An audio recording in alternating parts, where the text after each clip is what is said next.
I mean, it is a fact that at that time, phone calls were made, Phone calls were made by the US, phone calls were made by other countries as well. I mean, this is not a secret.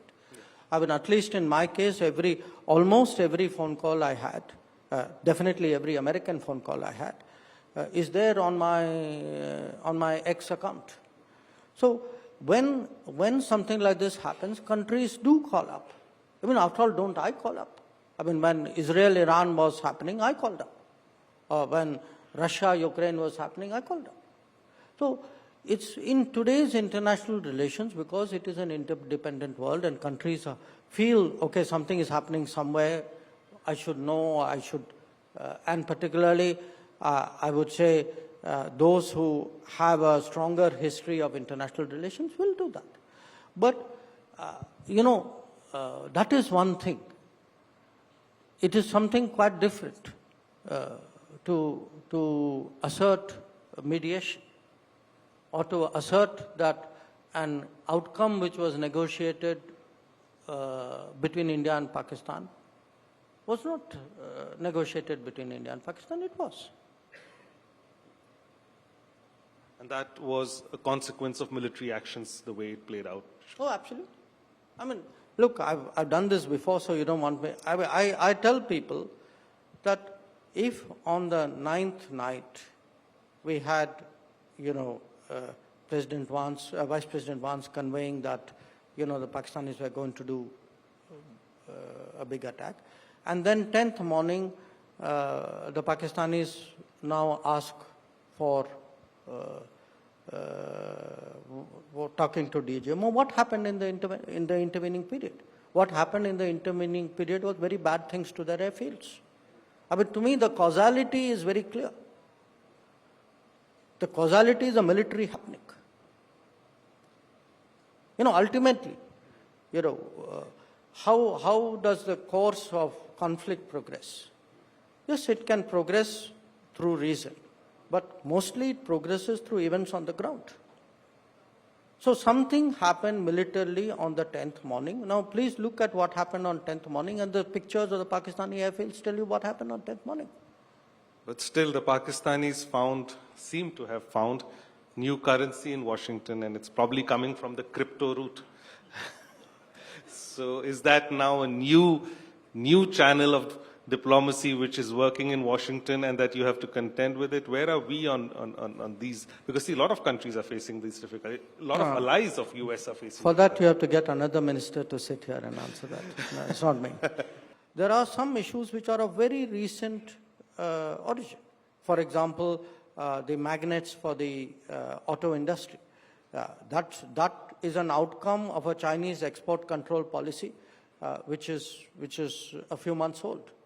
So it's not like there is one problem or one cluster of problems with a certain timeline. It is something, different problems have different histories, you could say, and we're at different levels of processing. Now, look at the solution side. Again, you brought up Sindoor. You referred to the fact that now, given what is happening in the current state in the world, I would actually point out to the fact that much of what is happening now, or what was agreed to when Minister Wang Yi was here, was actually decided last October, when President Xi and Prime Minister met in Kazan. Some of it was followed up in November last year when Wang Yi and I met in Brazil, I think. So, look, it's not what I want you to understand is it's not black and white. It's not something has happened with America, so therefore immediately something has happened with China. I mean, if you are looking at the kind of things we announced now, air flights was not decided now. I mean, we are just operationalizing something we wanted to work on. So there are parallel timelines which you can say there are different timelines of different lengths on different problems. And you're okay with segmenting it like that? I think it would be a mistaken analysis to try and crunch everything and make it into a integrated response to a very specific situation. That's what. So there may be, today, yes, of course, there is a global landscape. I'm not impervious to it. But I'm telling you that many of the things, for example, boundary, this is the 24th or 25th round of talks between the SRs. Now, what they decided on boundary has been actually a subject of conversation for multiple rounds, some of them for 15 years. So they are not necessarily new concepts which were decided now because something is happening on some other account.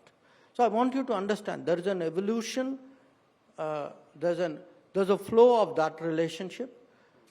There are other relationships, but don't make this connect so tight and make it a causality. Not as the first foreign minister. Yes. Foreign minister to visit Russia and I guess so. And met Putin. Yeah, I guess so. What is the sense you got of that conversation? Everybody's linking us to that conversation as well.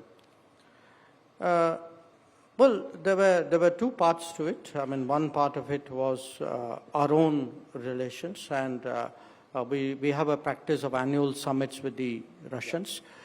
We are planning one at the end of the year.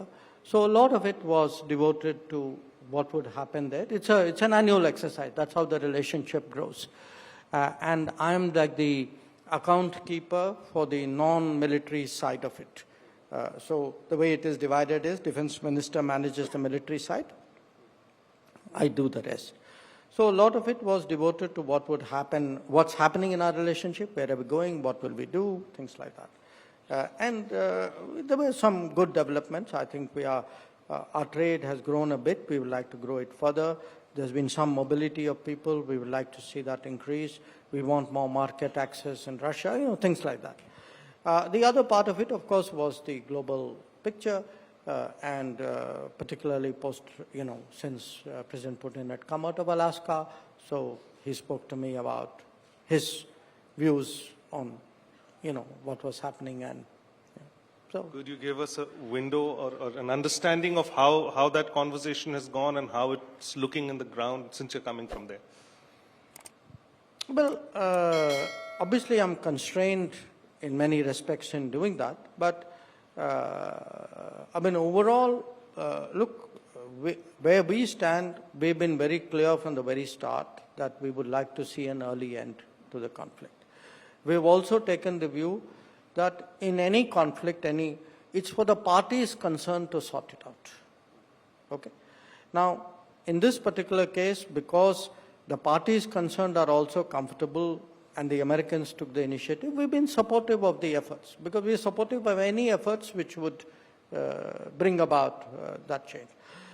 Now, it is a very complex, complex situation there, because there are military complexities, there are political complexities, there's a whole history there.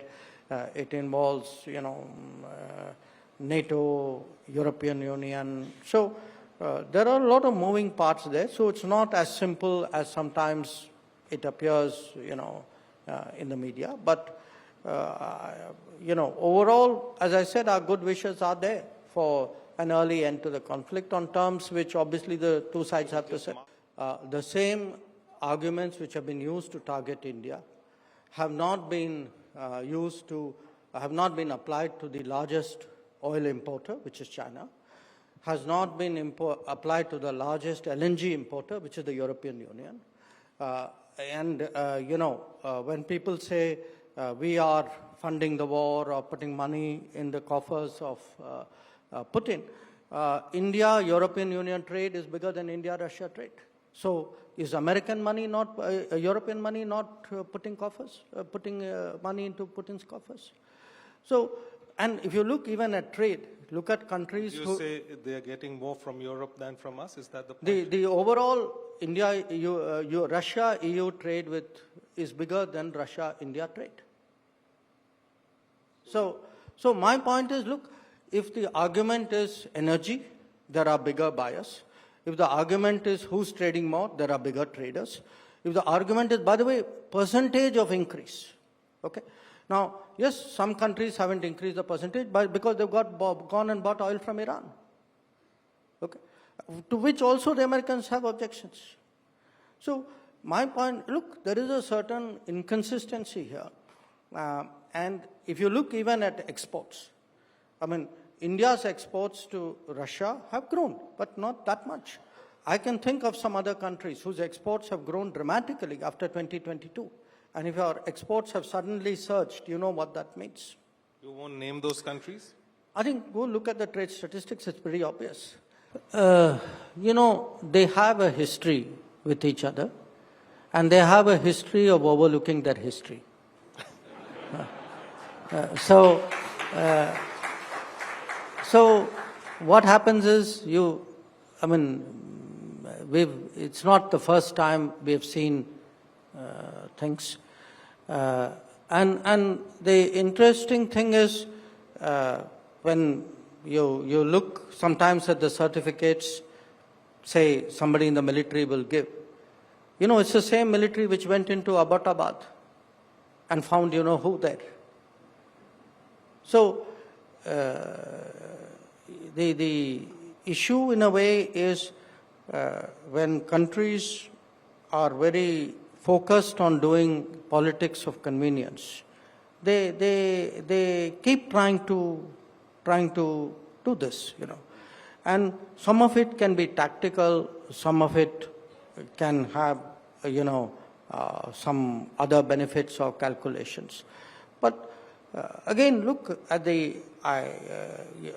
obviously I respond to the situation or the challenge of the day, but I also do so always keeping in mind the larger structural sort of strengths of the relationship, the confidence that comes from it. So I take it in that spirit,